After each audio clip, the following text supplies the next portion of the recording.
Buenas noches, mi nombre es Sonia Díaz Granados y le damos la bienvenida a este espacio de la U 90.4 FM Estéreo que está pasando, producido y presentado por el Instituto de Paz de la Universidad Distrital Francisco José de Caldas. Un saludo muy especial a todas las personas que nos siguen a través de nuestras redes sociales.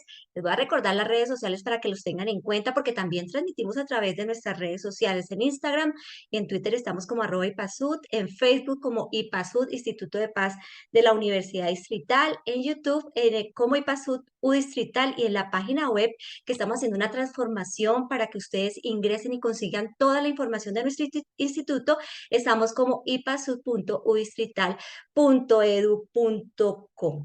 Y hoy, como siempre, todos los miércoles de 8 a 9 de la noche, y a propósito de los 53 años del nacimiento del M19, ¿en qué está pasando? El programa del Instituto de Paz de la Universidad, analizaremos la importancia de que un exmilitante de la M19 está al frente del gobierno actual. Se trata de Gustavo Petro. Antes de presentar a nuestros invitados, presento al moderador del día de hoy, Teófilo Vázquez, profesor, investigador y asesor del Instituto de Paz de la Universidad Distrital. Profe Teófilo, muy buenas noches, bienvenido. Buenas noches, estimados. Como muy bien dijo Sonia, el programa de hoy fue una gran casualidad porque precisamente se hace hoy 19 de abril, precisamente coincide con la fecha en que lleva el nombre el M19.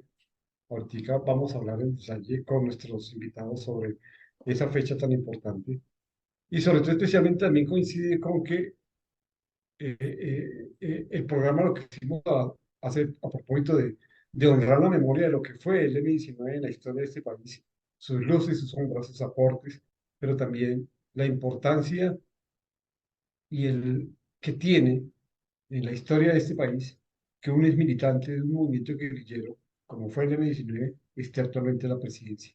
Creo que hay veces los colombianos no somos conscientes de la importancia del giro histórico que representa y de la oportunidad histórica para cambiar este país que representa que actualmente haya un gobierno no solamente progresista y de izquierda, sino precisamente de una persona que fue militante de este movimiento y que además se desmovilizó en 1991, como vamos a hablar ahorita con José Miguel y con Rocío, con una promesa incumplida y es llevar hasta sus últimas consecuencias la Asamblea Nacional Constituyente y el espíritu de la Constitución de 1991. Así es, profesor, pues ¿qué más? O démosle ya paso a nuestros invitados. Por favor, usted mismo preséntelos de quiénes se trata. Tenemos dos invitados muy especiales, que además de ser amigos míos, conocidos de hace tiempo, de hace 30 años, 35, 40 cada uno, tienen el mérito de haber sido militantes del M19, militantes del movimiento estudiantil por la Constituyente, parte del proceso de movilización y creo que parte histórica de quienes lucharon junto con Gustavo Petro, todas las vicisitudes de Gustavo cuando fue concejal, cuando fue representante de la Cámara, senador y alcalde, y también la llegada a esta presidencia de la cual ahorita hablaremos con Rocío y con esto. Ambos son dos militantes del M, fueron militantes del M19 y también hacen parte constituida y constituyente del movimiento político Colombia Humana. Eso es lo que es significativo, nos conocemos hace mucho tiempo, ya les dije, y precisamente de eso es lo que vamos a hablar.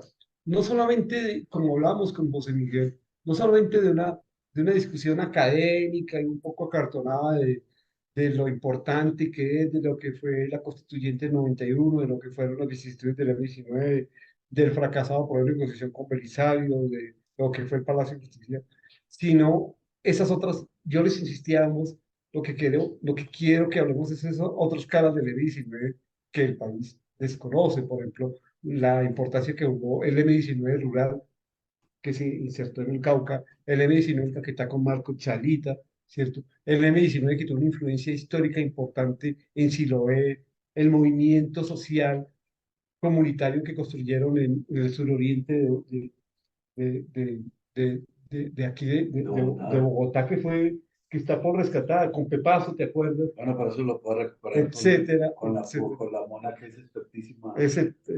Y con, además es no solamente sobreviviente, sino un ícono en esos barrios que es donde exacto. la conocí ella siendo muy chiquitica y yo un poco más grande. Sí. Entonces, y también el importante trabajo barrial que tuvo en el 19 en Chiloé y en varios barrios de, de, de Medellín. Esos otros aspectos que no han sido muy abordados por el mundo académico y por el mundo político que queremos honrar la memoria de esas personas. Acá con José Miguel y con Rocío. Pues iniciemos, José Miguel y Rocío. Yo creo que empecemos por José Miguel hablando un poco acerca de la historia, porque es bueno hacer memoria de cuándo y de qué manera se generó o nació el M-19.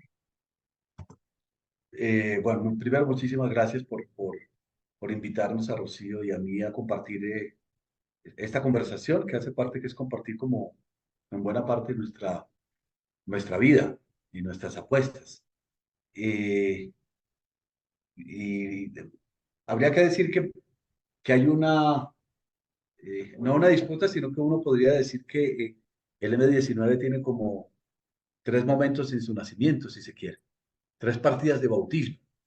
Una partida de bautismo político que tiene que ver con las elecciones el 19 de abril de 1970, ¿sí? En el que se cierra un ciclo debería haber cerrado un ciclo muy importante para el país que conocemos como el Frente Nacional, a partir del cual eh, eh,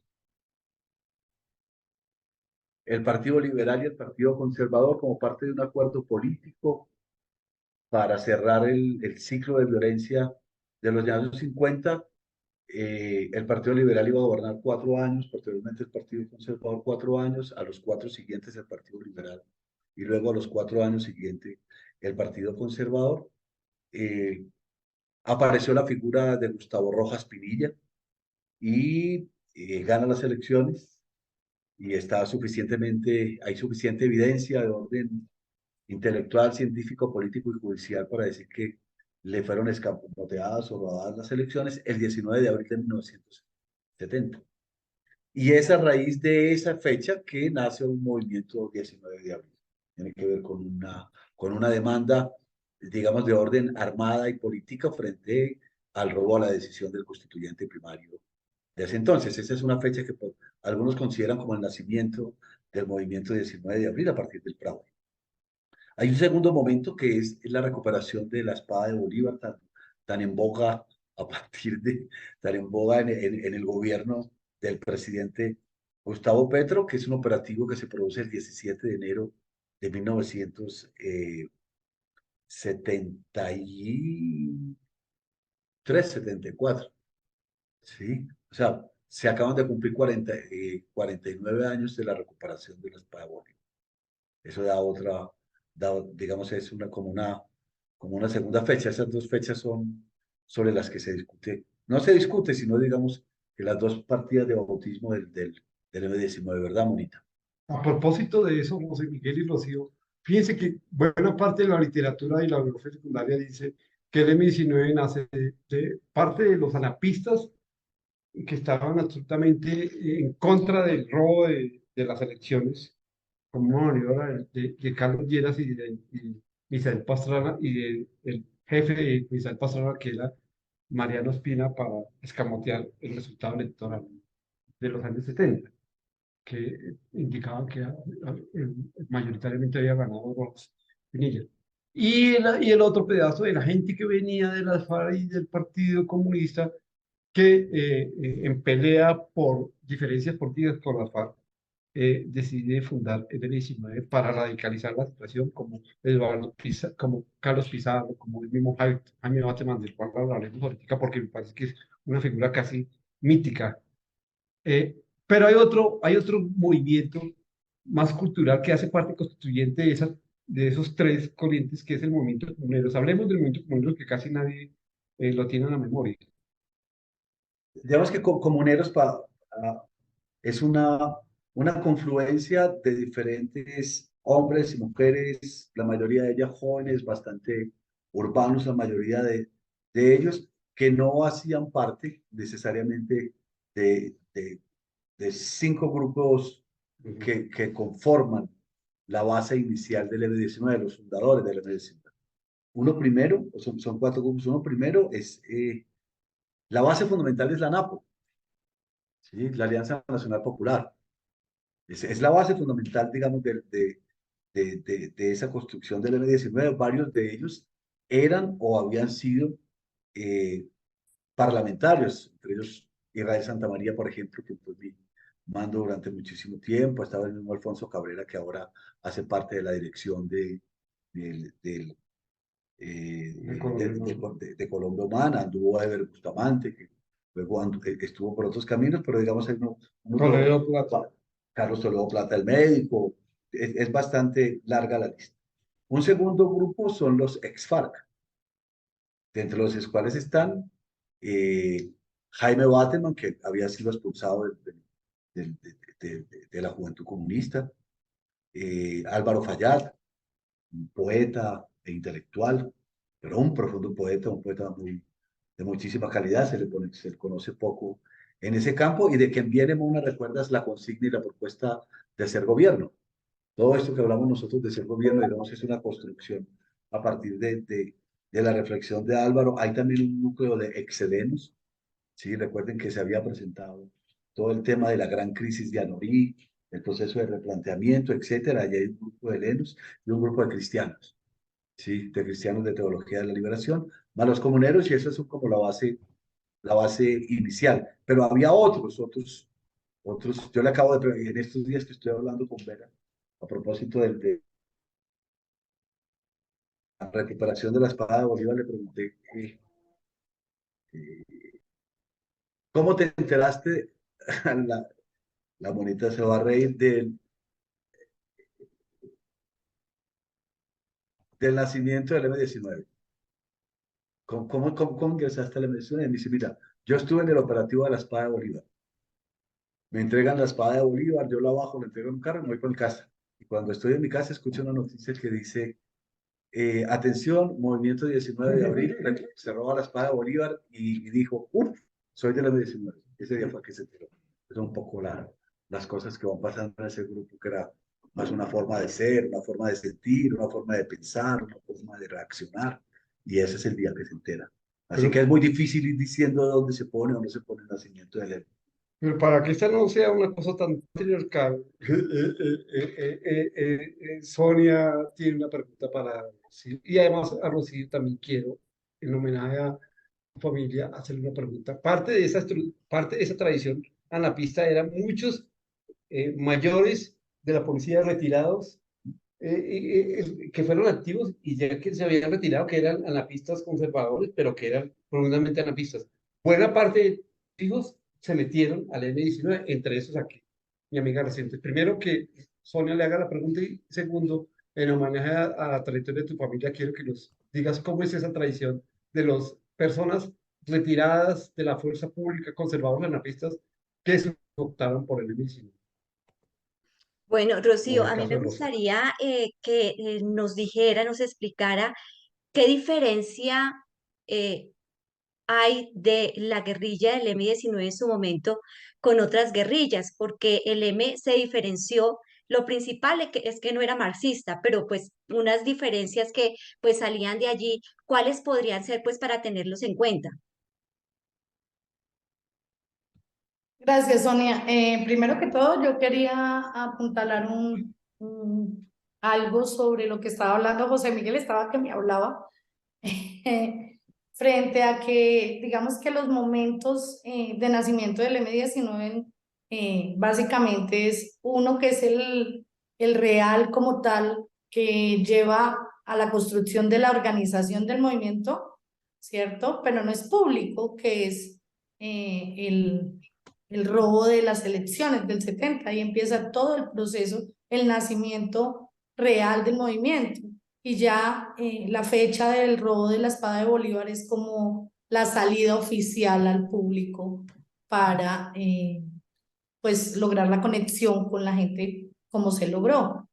Y partiendo de allí se analiza entonces las diferencias, es eso, o sea, el primer momento es el robo de la espada de Bolívar, que demuestra que el M-19 no iba a ser un movimiento revolucionario o insurgente de la misma expresión de los que se conocían hasta el momento, que eran la FARC, el ELN, que básicamente eran marxistas-leninistas. Nosotros éramos nacionalistas bolivarianos, además que veníamos de todo ese revuelto ideológico que confluyó, que acaba de explicar José Miguel. Nosotros, hay gente que era gnóstica, hay gente no creyente, habían cristianos, habían católicos. Entonces, digamos que como no era la línea marxista-leninista la que nos llevaba, entonces ahí se creó, fue como una especie de familia que fue tejiendo lazos y que fue encantando, por ejemplo, a esos niños de los barrios, y en mi caso, o en el caso específico de mi hermano, porque valga la claridad, yo corrí fue detrás de un hermano eh, que murió en la revolución, siendo hijos de un militar retirado de las Fuerzas Armadas y teniendo un hermano oficial del ejército. Eh, entonces, digamos, frente a eso, como una familia de tradición militar, mi madre es prima de Fernando Tapias Sterling, entonces viene con una tradición de generales, pues de una construcción histórica en la familia de militares. Yo creo que fue por el encanto que llegaron a los barrios y a los colegios. En algunas organizaciones estudiantiles empezaron a formar a esos muchachos y se creó un proceso en las secundarias de Bogotá que se llamaba Padelante. Allí convergieron cantidades de chicos desde muy sardinos y empezaron a conocer los pensamientos de Bateman, ese de la cadena de afectos, ese de que la revolución era una fiesta. Entonces le maneja un lenguaje distinto a la juventud, le muestra la necesidad de cambiar este país y de ser gobierno, como dice Miguel, de ser gobierno desde de abajo hacia arriba. Entonces, pues eso cambió la perspectiva de mucha de la juventud que había en los barrios y empezó a organizarse y a dar el salto hacia el M, después de para adelante ya con una formación política, de una organización, una formación política, una formación ideológica clara de cómo empoderar a las comunidades, cómo empoderar a los estudiantes y cómo hacer parte de la fuerza del cambio que en ese momento representaba el M-19. Conmovió cuando. Una de las cosas que más me conmovió, y lo digo de verdad, con sentimiento, con convicción, que más me conmovió cuando ustedes se desmovilizaron. Primero, obviamente, fue la incomprensión del resto de la izquierda. Que les tiramos, ¿cierto? A mí, sobre todo, que amo. Sí, ¿cierto? Entonces, pero una de las cosas que más me conmovió fue un concepto que yo no conocía mucho y que de verdad me conmovió mucho fue lo que ustedes denominaron la cadena de afectos, ¿cierto? Como para que era describir esas lealtades que ustedes construyeron de camaradería, de lealtad, de compañerismo, de solidaridad que ustedes construyeron al interior del M-19. Y ese nombre de cadena de afectos me parecía, de verdad, yo digo con convicción fabulosos. ¿Por qué no damos, Rocío y José Miguel, qué es eso de la cadena de afectos que hay al interior del M-19 en cuando era guerrilla y que en algunos casos se sigue manteniendo? Rocío, ¿quieres hacerle tú? Ya, yo me tejo contigo ahí. No, mira, básicamente, alguna vez lo contaba Pizarro en la sede de la 28, que todo el Ya lo cuento vuelvo.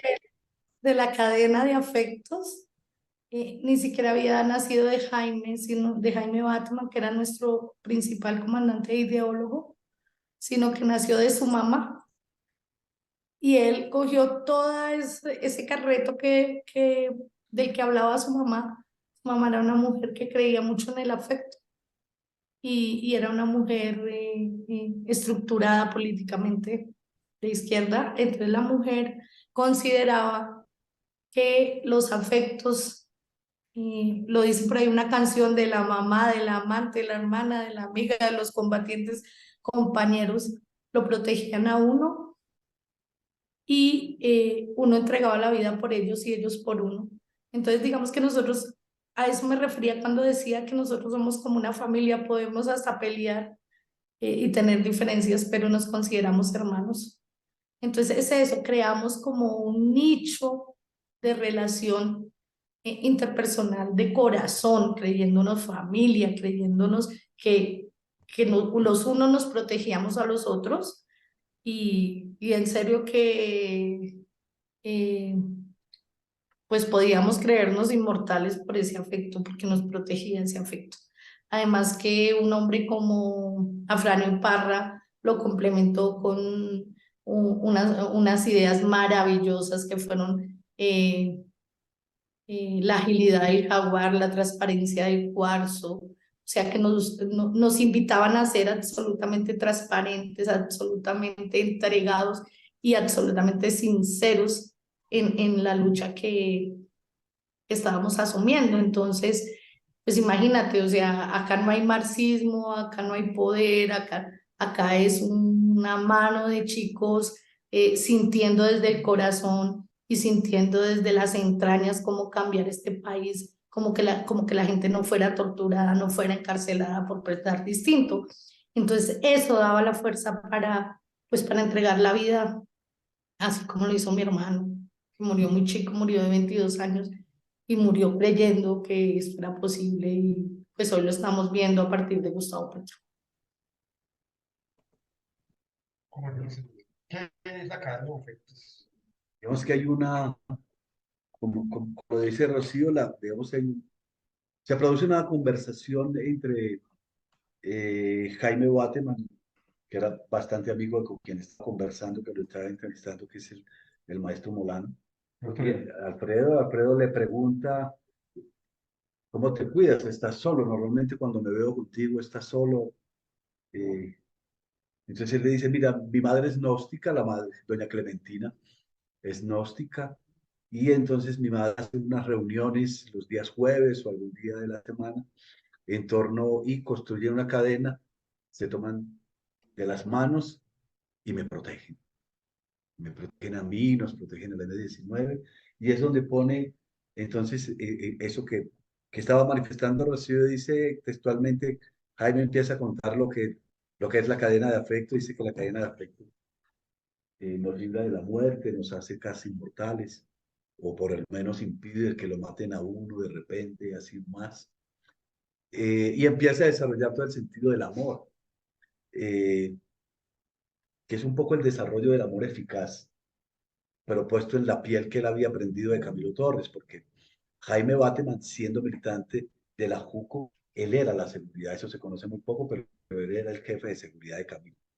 Él era el que acompañaba, no es muy poco conocido, él era el que acompañaba a Camilo casi hasta cuando Camilo decide irse.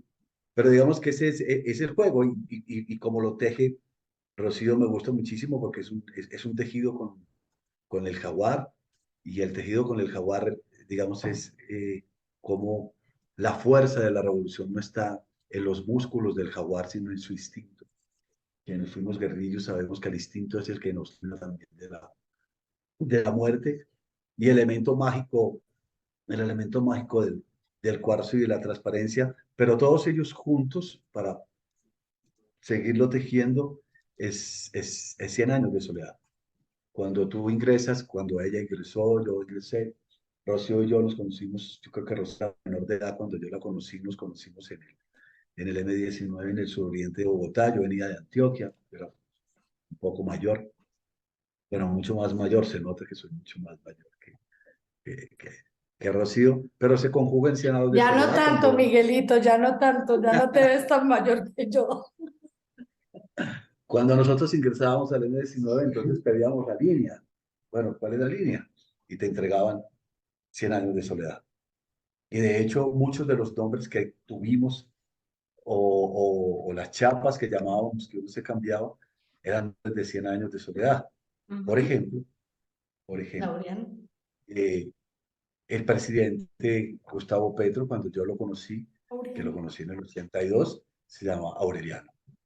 Pero tenemos amarantas, tenemos aurelianos, tenemos remedios, ¿sí? Tenemos úrsulas por todos lados, tenemos arcadios, tenemos José Arcadios, etcétera. Entonces hay una conjunción muy batemaniana, digamos, esa conjunción batemaniana del jaguar, el cuarzo, la transparencia, las aguas, los baños, la magia. Este es una organización que fue muy mágica, donde había brujos, brujas, donde leíamos el tarot antes de ir a los operativos, cuando volvíamos, donde se consultaba a MAVE, etcétera.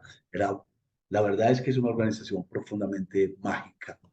Y también yo creo que es un acto mágico que ya casi 50 años después nosotros nos quedamos considerando hermanos y hermanas, independientemente de dónde se milita y se vaya. Nosotros no tenemos expulsados en el M19 porque vayan a un lado o a otro. Esa no ha sido como la característica y ahí seguimos, lo cual no quiere decir que seamos santos o no, pues sí, nos puteamos, nos peleamos, nos agarramos, pero lo más característico es que cuando alguien que no es de la organización se mete con alguien de nosotros, se mete con todos. Es un combo Sí, ahí que...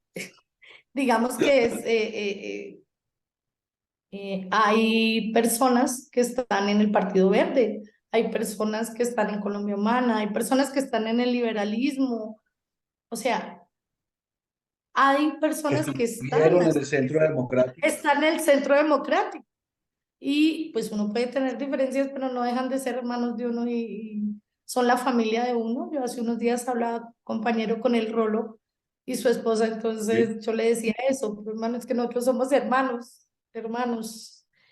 Nuestros hijos han hecho encuentros y se llaman los hijos de Abril y se dicen primos. Entonces es precioso porque realmente uno cuenta con eso, con esa cadena de afectos que a la final es la familia que uno escogió, no la familia biológica, sino la familia que uno escogió y que uno vive para eso, independientemente de que milite en una cosa o en otra. La vivencia, o sea, es una forma de vida. Haber sido del M19, haber asumido lo, el ideario y los principios de los que nos dejaron, digamos, todos estos comandantes que se fueron, es eso, una forma de vida. Bueno, y qué tanto, pues ya retomándonos o tomando el tema del día, qué tanto esa forma como tal que ustedes nos describen hace un momento, de lo que era el M19, de ese tema del afecto, de la justicia social, que tanto está implícito en el gobierno de Gustavo Petro, un hombre que militó desde muy joven en el M19, y añado algo, que sienten ustedes que el presidente de Colombia, que es algo histórico, esté, o sea, o haya sido un guerrillero, haya sido o pues formó parte del M19, digamos, cuál es su sentir en este momento y cómo están viendo después de estos meses en que ha estado gobernando el gobierno, se han sentido representados, se han sentido desilusionados, decepcionados o por el contrario, se está dando pues un margen de espera porque pues todo gobierno al inicio está empezando a mirar cómo están las cosas, pero qué tanto también para ustedes si se están viendo representados en Gustavo Petro como una persona que militó en el M19. No sé si quiere empezar, Pero José Miguel. sin dejar de contestar la pregunta muy de coyuntura política, muy pertinente que nos hace Sonia sobre lo político, ¿por qué no, por qué no la abordamos, José Miguel y Rocío, desde la perspectiva que hemos hablado de cuál es la diferencia del 19? ¿Cómo vieron ustedes el acto simbólico que tuvo para el país el día de la posición en que el presidente, la persona que le puso la bandera al presidente no era como usualmente se hace el cámara, sino la hija del comandante Carlos Pizarro, que acaba de escribir un libro muy bonito, y la otra es el pedido expreso del presidente de que le traigan la, la espada. Entonces, para que no pare reunión de politólogos, preguntémonos de esos dos actos simbólicos, ¿cómo vieron ustedes dos actos simbólicos? ¿Cómo lo sintieron ustedes como militantes del M19? Es que la espada, y ahí para tejer hacia atrás, como empezaba muy inteligentemente Rocío, la monita como siempre es, digamos, la espada fue ese símbolo no solamente del M19, pero el rompimiento, es la máxima expresión disruptiva del M19, es la disrupción del M19, como se diría hoy, porque el himno va acompañado, la espada va acompañada de, de descolonizar nuestro pensamiento revolucionario de izquierda. O sea, dejamos de ser de alguna manera dependientes en que nuestra independencia era fruto del mundo francés y norteamericano de hace 200 años, o que nuestra revolución tenía que ver en los temas contemporáneos, o con ser pro-China, o ser pro-moscovita, o ser pro-rusa, o ser pro-albano, o ser, no sé, inclusive pro-castrista, sino esa es la mejor expresión del elemento nacionalista nuestro. O sea, el nacionalismo se confunde se confunde en la espada. El hecho de trabajar en función con nuestra bandera siempre ha sido la bandera de Colombia, sino que la que más se conoce, la bandera del M19 es la bandera de Colombia, en la que se envuelve la espada de Bolívar. Por eso cuando deja su 9 milímetros, su fierro, el comandante Carlos Pizarro en Santo Domingo la envuelve en la bandera de Colombia, ¿sí? Entonces, el tema cuando hubo un sentimiento muy fuerte frente a la espada de Bolívar, cuando en el marco del proceso constituyente Antonio Navarro orienta volver la espada a su sitio original. Al interior nuestro se produjo muchísimas lágrimas, no fue un acto de alegría, ¿sí? Pero digamos que entonces para nosotras y nosotros, lo estoy diciendo como mecánico, en ese entonces yo era muy pelado, pero cuando vi volver la espada de Bolívar a la paz de Bolívar de nosotros, todos los del M19 nos volvimos a poner en paz. Bueno, ya un hecho histórico, ha vuelto, aquí está con nosotros, está en función del pueblo, pero para mí más, me pongo un poco arrozudo, no fue tanto la vuelta de la espada como mirar hacia atrás y ver 100.000 personas absolutamente delirantes con o sea, era digamos, la gente, nuestro pueblo, verlo, ellos lo sintieron mucho más que nosotros y eso se transmitía, era una cosa que iba así, y entonces ahora cuando vamos a casa de Nariño, la verdad, primero preguntamos dónde está la espada y después dónde está el presidente. Creo que nos pasa a todos, estamos preguntando por la espada. Monita, siga usted. Sí, mira, no, lo del 7 de agosto fue una cosa delirante para mí. Yo estuve entre las risas, las lágrimas, los saltos, los gritos, y luego otra vez el llanto, y otra vez las lágrimas. O sea, fue una ruleta de emociones. ¿Por qué? Porque su discurso, la entrega por parte de María José de Pizarro, de la banda, todo eso tiene una simbología. Es una simbología mística, IM. Entonces, cuando él pide la espada, por ejemplo, cuando la hija de Carlos le pone la banda, pues cada uno de esos son mensajes, ¿cierto? Mensajes hacia sus hermanos, aunque la gente de pronto no lo tenga tan claro, uno sí, porque uno maneja esa emocionalidad. Entonces, yo hace unos días, paradójicamente, estuve viendo una entrevista de Germán Castro Caicedo con Fayad, y parecía una china chiquita gritando, porque cada vez que hablaba Fayad, miércoles, Petro está haciendo cada cosa que dijo Álvaro Fayad por ser gobierno. O sea, es impresionante. Entonces, digamos, con otro lenguaje, cada quien tiene su propio lenguaje, pero yo veo que Gustavo no ha dejado de ser M y cada una de sus acciones van hacia la construcción de ese enfoque o de esos ideales que nosotros teníamos, que era reivindicar a las comunidades menos favorecidas y empoderarlas. Entonces yo sí, sí, no, yo realmente cada cosa que le oigo a Gustavo me ratifica, con un estilo muy distinto al de Bateman y muy distinto al de Fallá y muy distinto al de Iván Marino Ospina, con su propio estilo, ¿cierto? Pero, y con su propio lenguaje, pero a mí sí me parece que, pues que ahí están los principios recogidos en esta apuesta que nos llevó al gobierno. Y pues que toca Pero no, empoderar porque él es un administrador, acá tenemos que lograr que el Congreso y, y el pueblo en sí proteja ese gobierno pues por el cual votamos, ¿no? me voy a contradecir, pero quiero que hagamos la pregunta de politólogo aburrida. Y es, hablemos de dos temas específicos para hablar. Podríamos hablar de otros muchos. Ya tiene casi 6, 7 meses posicionado el gobierno de Gustavo Petro y lo que representa de esperanza de cambio su gobierno. Pero hablemos de dos temas. ¿Cómo ven ustedes el tema de la paz total y cómo ven el actual estado de la agenda legislativa de cambio del gobierno, sus condiciones de posibilidad, tanto de la paz total como de la agenda legislativa?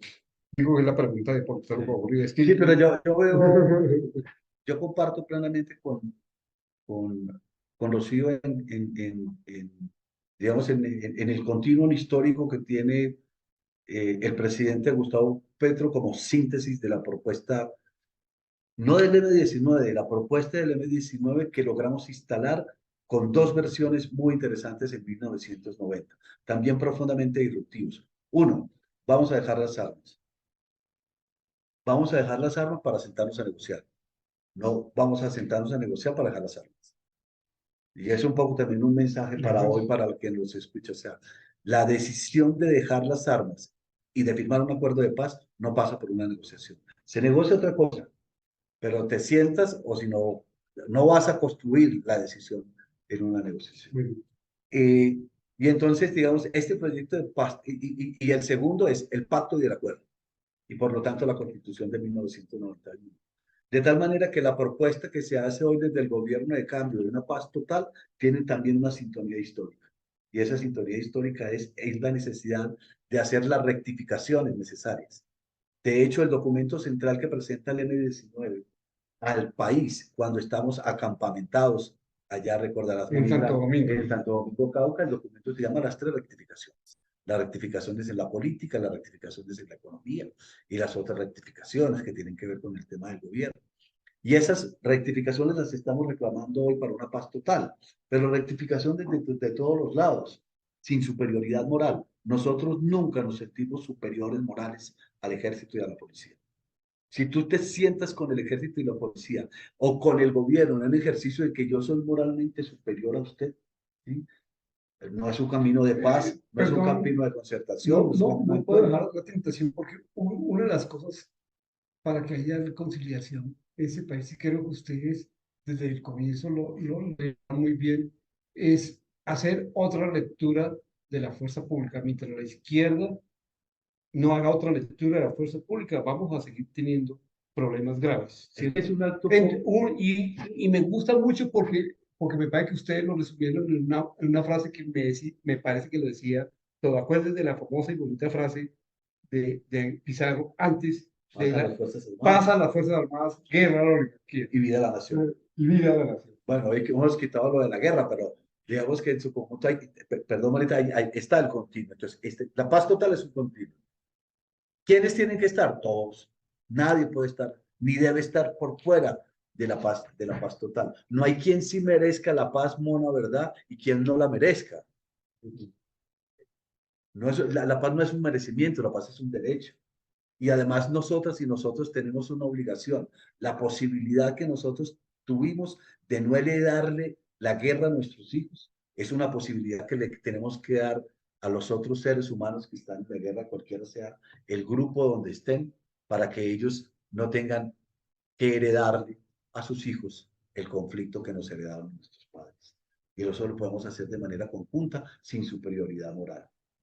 Claro, y además que lo que hablábamos al principio, Teo, y es que eh, nosotros venimos desde la experiencia de que muchas familias nuestras tenían gente en nuestra organización y tenían gente en las fuerzas militares. Entonces la gente se debatía entre eso, entre se va a morir el militar o se va a morir el guerrillero.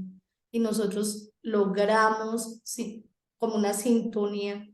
Pizarro era hijo de un almirante. Entonces nosotros sí conocemos los dolores que puede producir eso independientemente del lado que sea. Entonces mi pobre madre mataban un guerrillero y lloraba y mataban un militar y lloraba. Sí, ahí es donde uno se da cuenta que la carga no la tiene ni uno ni el otro, sino que la guerra perjudica todos los bandos.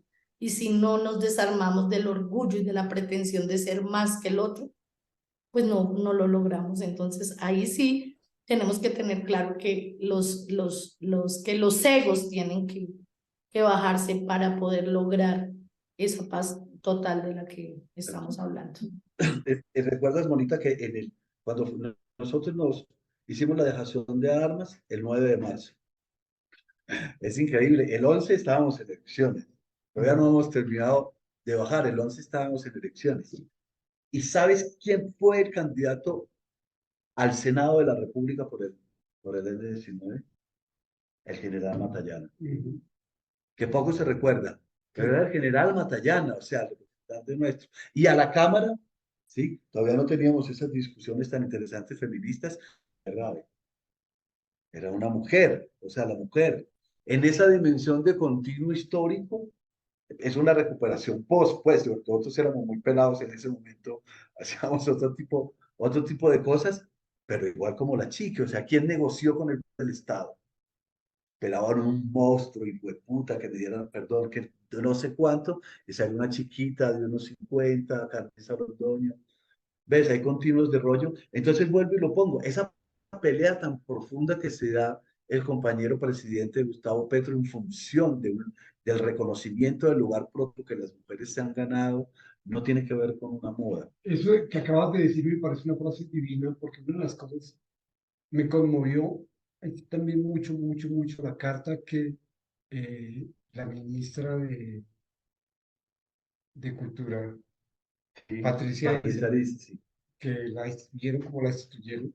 Ella escribe una carta tan sesuda, tan importante, y el título lo dice todo, sí, compañero presidente. compañero Y presidente. creo que con esa palabra lo que yo quería Patricia, eso sí, Patricia no lo niega, yo nunca lo he negado, nuestra matriz es Partido Comunista y Juventud Comunista, cosa que ni Patricia lo niega, ni yo lo niego, ni tiene ninguna.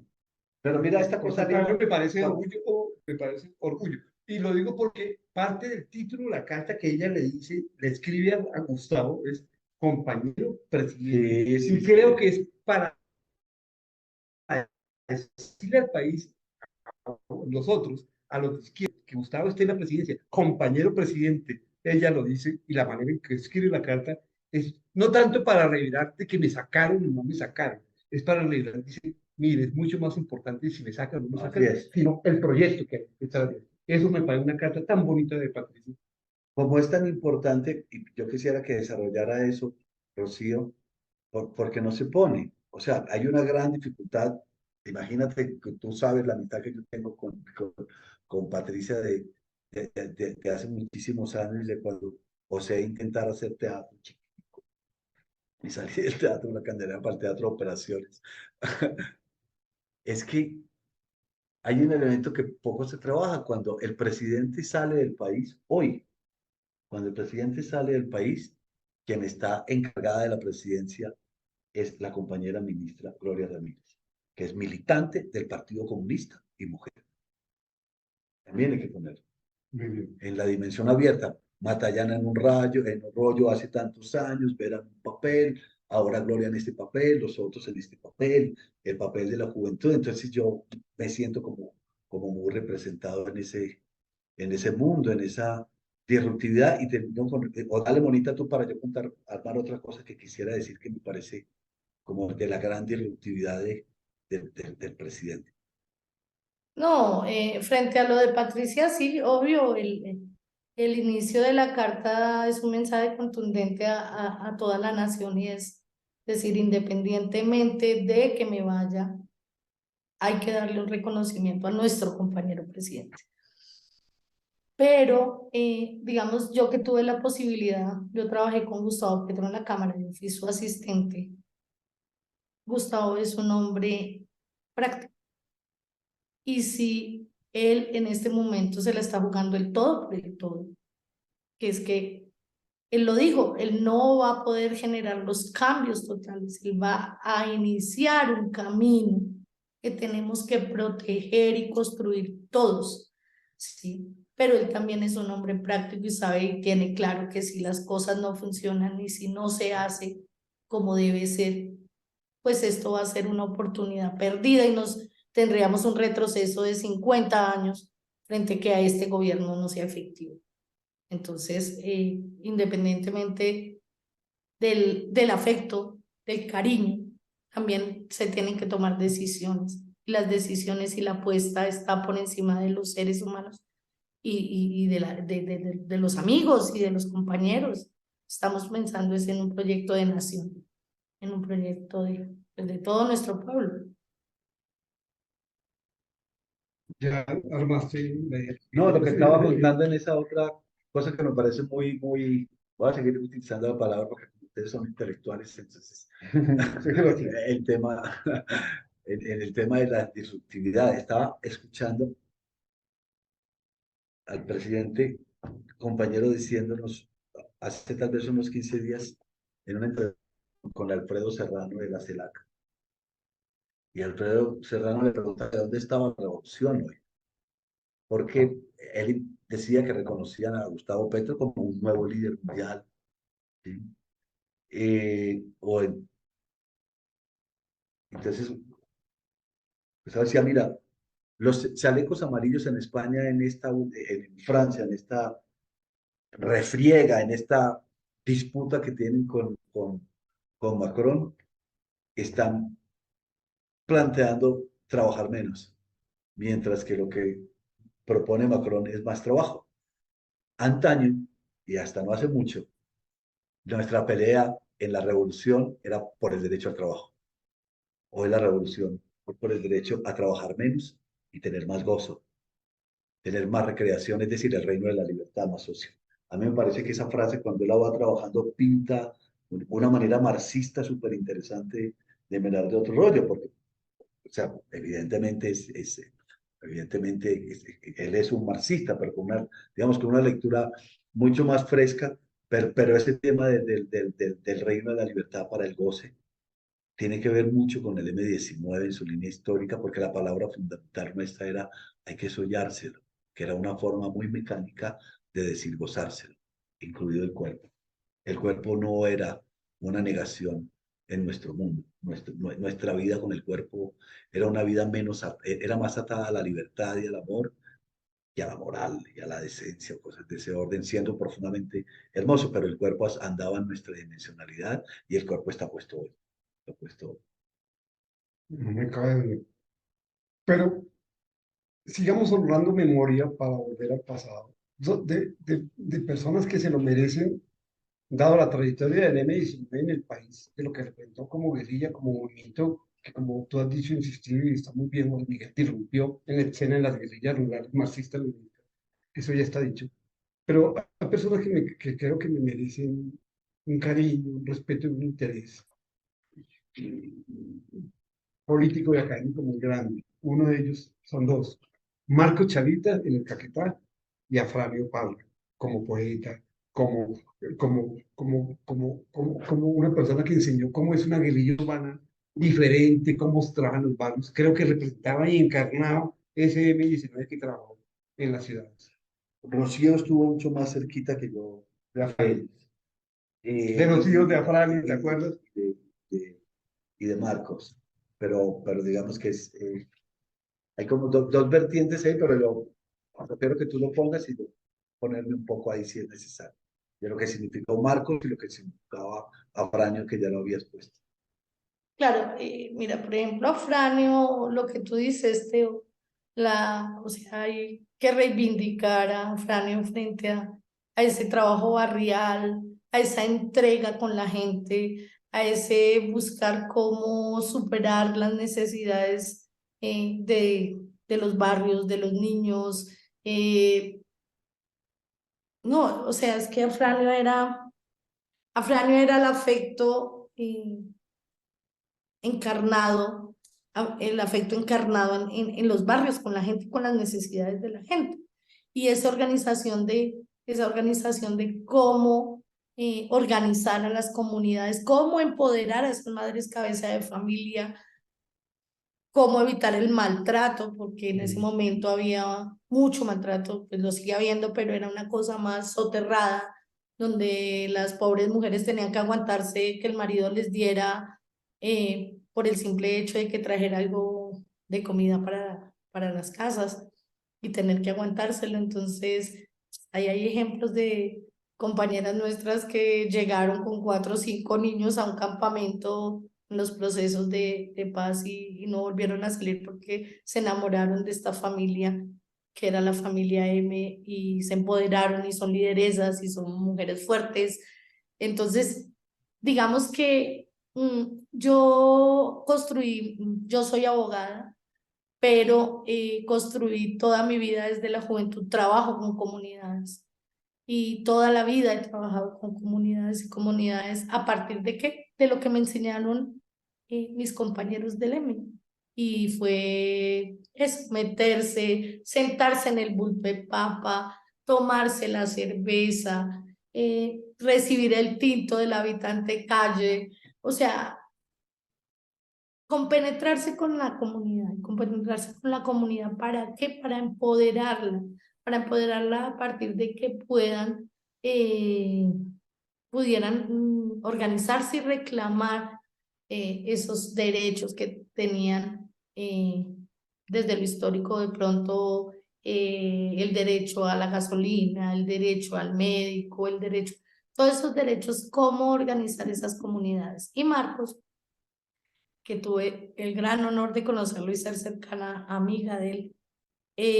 Marco Chalita, un hombre militar, pero un hombre bueno, campesino, recio. Yo conocí ya a Marco Chalita en la desmovilización, entonces digamos que el marco militar lo conozco más es por lo que cuentan los compañeros, que era un hombre militarmente muy fuerte. Yo conozco ya el Marco Chalita constituyente, el Marcos Chalita humano, recio, pero muy humano y muy buena gente. Entonces, digamos que el contexto de Marcos, de pronto Miguel lo conoce más porque, digamos, conocen el aspecto militar, sí tenía mucha fama de que era un hombre fuerte y recio, ¿no? Mono, José Miguel, mono como lo conocemos todos. Va cerrando en otro sentido la historia de mis luces y sombras y lo que representa Gustavo Petro como esperanza de cambio. Eh, yo diría que, que Gustavo Petro hoy no es exactamente una persona.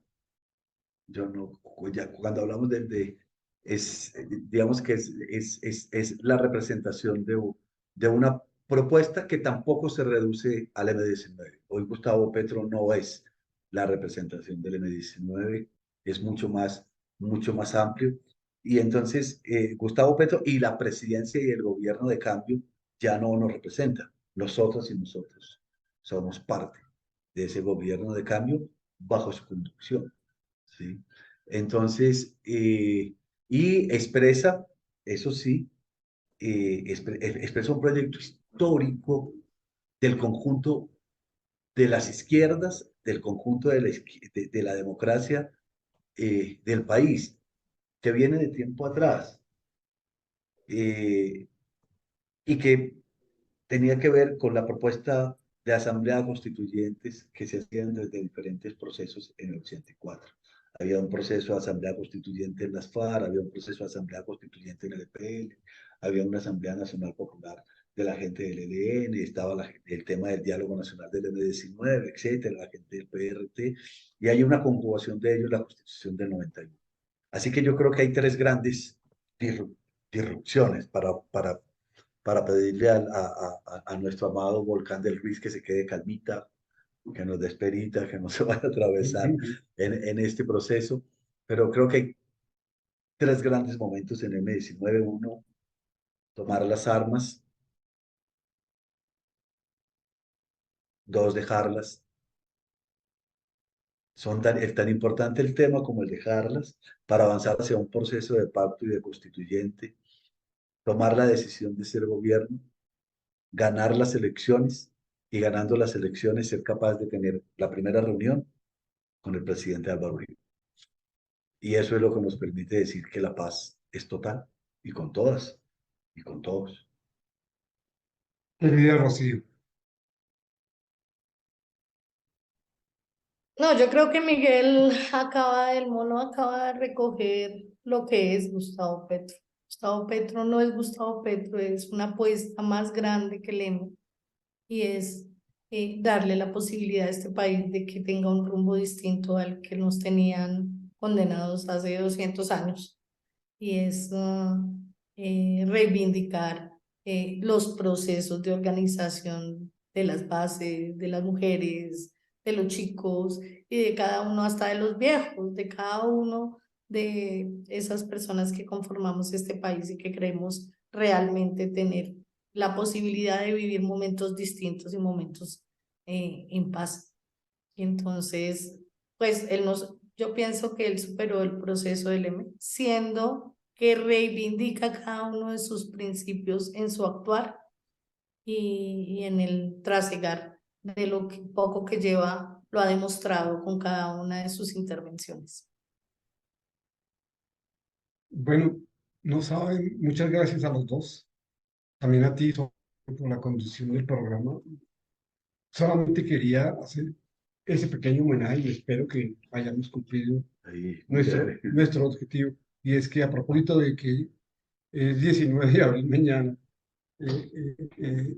hoy logremos reivindicar la memoria de lo que fue el 19 y lo simbólico, y el giro simbólico y real que es la llegada a un gobierno de izquierda. Termino diciendo, antes de que Sonia también nos ayude a cerrar, que creo que me parece que esa frase de lo que ustedes han dicho, que Esperanza de Cambio es más que Gustavo Petro, termino diciendo con la frase de Patricia, Marisa, compañero presidente. sí.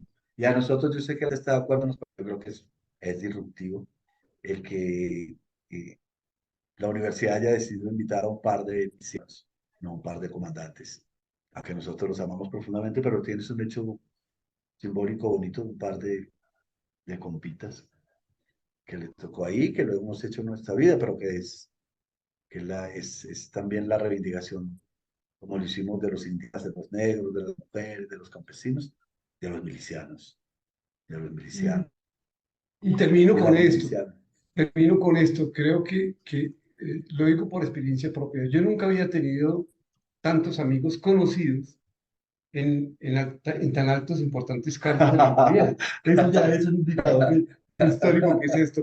Eh, eh, eh, eh, y, y eso me parece que es fundamental entenderlo. Más allá de... Y, y, y sobre todo porque, fíjese, la manera fiera en cómo la derecha ataca y, y es ese clasismo, que esos metidos, que esas... A mí me parece, por ejemplo, que una persona como mi amiga entrañable Gloria Flores, con sus 60 años, su vena de color rojo, Ahora está morado. su desparpajo con una mochila de aruaca, esas que es parte del uniforme de nosotros los de izquierda, con el solo hecho que una persona de esas llegue al Senado y esté en el Palacio de Nariño, quedo contento. Que se haga o no se haga lo que tenemos que hacer, esa es otra discusión. Depende de muchas cosas. Pero bueno, démosle que cierre la querida Sonia. Bueno, muchas gracias entonces a nuestros dos invitados el día de hoy.